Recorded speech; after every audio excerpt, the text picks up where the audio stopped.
Hi, this is Hani from Access Language School. ഇന്ന് നമ്മൾ discuss ചെയ്യാൻ പോകുന്നത് IELTS റീഡിംഗ് മൊഡ്യൂളിലെ ടൈം മാനേജ്മെന്റിനെ കുറിച്ചാണ്.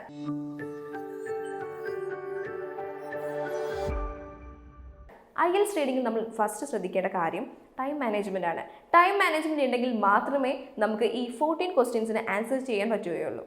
ടൈം മാനേജ്മെന്റ് ആണ് ഏറ്റവും അത്യാവശ്യമായിട്ട് വേണ്ടത്. റീഡിങ്ങിനെ സംബന്ധിച്ചിടത്തോളം ആൻസേഴ്സ് കിട്ടുന്നതനുസരിച്ച് നമ്മൾ ആൻസർ ഷീറ്റിലേക്ക് എഴുതി പോവുക. എല്ലാ ആൻസേഴ്സും കണ്ടുപിടിച്ച് വെച്ച് ലാസ്റ്റ് ആൻസർ ഷീറ്റിലേക്ക് എഴുതണം എന്ന് വിചാരിച്ചാൽ സമയം കിട്ടുന്നു വരില്ല. ഓരോ പാർട്ട് കഴിയുമ്പോൾ തന്നെ ആൻസർ ഷീറ്റിലേക്ക് ആൻസർ കറക്റ്റായിട്ട് എഴുതാൻ നമ്മൾ ശ്രദ്ധിക്കുക.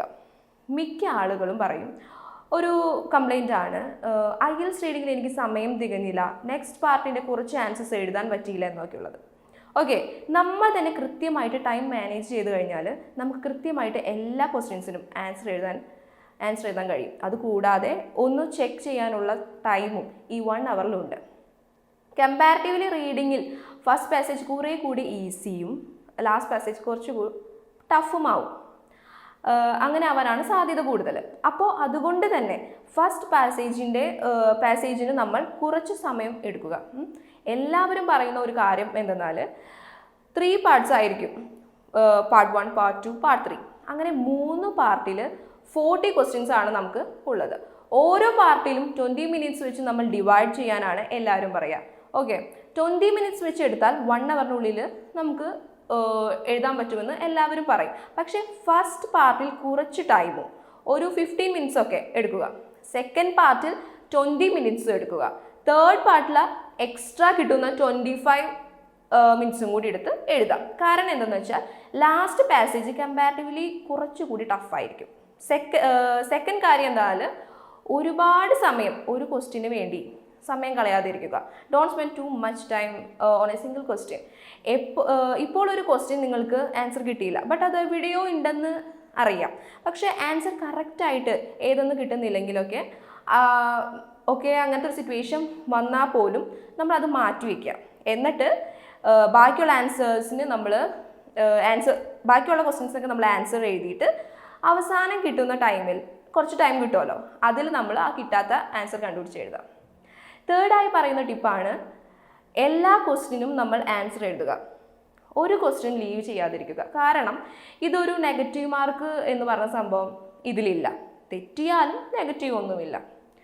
അതുകൊണ്ട് തന്നെ ഒരു ഗസ് വെച്ചിട്ടുള്ള ഒരു ആൻസർ എങ്കിലും എഴുതി വയ്ക്കുക. ചില സാഹചര്യങ്ങൾ അത് ശരിയാവാനും സാധ്യതയുണ്ട്.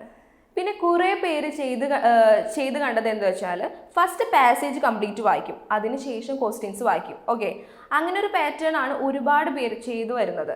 അതിനേക്കാൾ നല്ലത് ആദ്യം ക്വസ്റ്റ്യൻസ് വായിച്ച് പാസേജ് വായിക്കുന്നതാണ്. ബിക്കോസ് ക്വസ്റ്റ്യൻസിൻ്റെ ഓർഡറിൽ തന്നെ ആയിരിക്കും ഏകദേശം പാസേജിലെ ആൻസേഴ്സ് കിടക്കുന്നത്. ആദ്യം പാസേജ് വായിച്ചു കഴിഞ്ഞ് ക്വസ്റ്റ്യൻസ് നോക്കുമ്പോൾ ചിലപ്പോൾ പാസേജ് മറന്നു പോകാൻ സാധ്യതയുണ്ട്. അതുകൊണ്ട് ടൈം മാനേജ് ചെയ്യാൻ ഈ വഴിയാണ് നല്ലത്. പിന്നെ ശ്രദ്ധിക്കേണ്ട കാര്യം എന്തെന്നാൽ don't try to read and understand everything in the passage. Look only for your answer. അതായത് ഫുൾ പാസേജ് നമ്മൾ മനസ്സിലാക്കേണ്ട കാര്യമൊന്നുമില്ല. നമ്മുടെ ക്വസ്റ്റ്യൻസിനുള്ള ആൻസർ മാത്രം കണ്ടുപിടിച്ചാൽ മതി. അതുകൊണ്ട് തന്നെ എല്ലാ വേർഡ്സും സെൻറ്റൻസും ഒന്നും മനസ്സിലാക്കേണ്ട ആവശ്യമൊന്നുമില്ല. പിന്നെ പ്രത്യേക കാര്യം എന്നാൽ കീവേഡ്സ് എല്ലാം അണ്ടർലൈൻ ചെയ്തു പോകുക. അതായത് ക്വസ്റ്റ്യൻസിലാണേലും പാസേജിലാണേലും മെയിൻ ആയിട്ടുള്ള കീവേഡ്സ് അണ്ടർലൈൻ ചെയ്തെടുക്കുക. അപ്പോൾ നമുക്കത് ആൻസർ കണ്ടുപിടിക്കാൻ ഈസി ആയിരിക്കും. അടുത്തത് try to complete the answer as soon as possible. കഴിയുന്ന വേഗത്തിൽ ആൻസേഴ്സ് വേഗം തീർക്കാൻ നോക്കുക. അപ്പോൾ ലാസ്റ്റ് കിട്ടുന്ന ബാലൻസ് ടൈമിൽ നമുക്ക് ആൻസേഴ്സ് വീണ്ടും റീചെക്ക് ചെയ്യാൻ സാധിക്കും. അപ്പോൾ ആൻസേഴ്സിൽ വല്ല കറക്ഷനോ വല്ലതുണ്ടെങ്കിൽ നമുക്ക് ആ മിസ്റ്റേക്ക് തിരുത്താനും സമയമുണ്ടാവും. അടുത്തത് look for answers in order. അതായത് ഫസ്റ്റ് ക്വസ്റ്റ്യൻ നമുക്ക് കിട്ടി, സെക്കൻഡ് കിട്ടിയില്ല, തേർഡ് ക്വസ്റ്റ്യൻ നമുക്ക് കിട്ടി എന്ന് വിചാരിക്കുക. അപ്പോൾ സെക്കൻഡിൻ്റെ ആൻസർ ഷുവറായിട്ടും ഫസ്റ്റിൻ്റെയും തേർഡിൻ്റെയും ആൻസേഴ്സിൻ്റെ ഇടയിലുണ്ടാകും. 99% അങ്ങനെയാണ് വരാറ്. അതുകൊണ്ട് ആ പാർട്ട് നമ്മൾ സ്ലോ ആയിട്ട് വായിച്ചു നോക്കുക. അപ്പോൾ അതിന് ഒരു ആൻസർ കിട്ടുന്നുണ്ടെങ്കിൽ അതെഴുതുക. നെക്സ്റ്റ് ആണ് ലുക്ക് ഫോർ പാരഫ്രേസിങ് ആൻഡ് കീവേഡ്സ്. അതായത് ഭൂരിഭാഗം കേസിലും പാസേജിൽ തന്നതുപോലെ തന്നെയായിരിക്കില്ല ക്വസ്റ്റ്യൻസിൻ്റെ ആൻസർ. എങ്ങനെയായിരിക്കും പാരഫ്രൈസ് ചെയ്തിരിക്കുക എന്ന ബോധം നമ്മൾക്ക് വേണം. എന്നിട്ട് വേണം നമ്മൾ പാസേജ് വായിക്കാൻ. അടുത്തതാണ് highlights names, place, dates, years and periods. പാസേജിൽ വല്ല പേരുകൾ, സ്ഥലങ്ങളുടെ പേരുകൾ, വർഷങ്ങൾ അതൊക്കെ പാസേജിൽ തന്നിട്ടുണ്ടെങ്കിൽ അതൊന്ന് ഹൈലൈറ്റ് ചെയ്യാൻ ശ്രദ്ധിക്കുക. അപ്പോൾ അത് റിലേറ്റ് ചെയ്ത് ക്വസ്റ്റ്യൻസ് വരുമ്പോൾ നമുക്കത് ഹെൽപ്ഫുൾ ആയിരിക്കും. സോ അത് ടൈം കൺസ്യൂം ചെയ്യാനും സഹായിക്കും.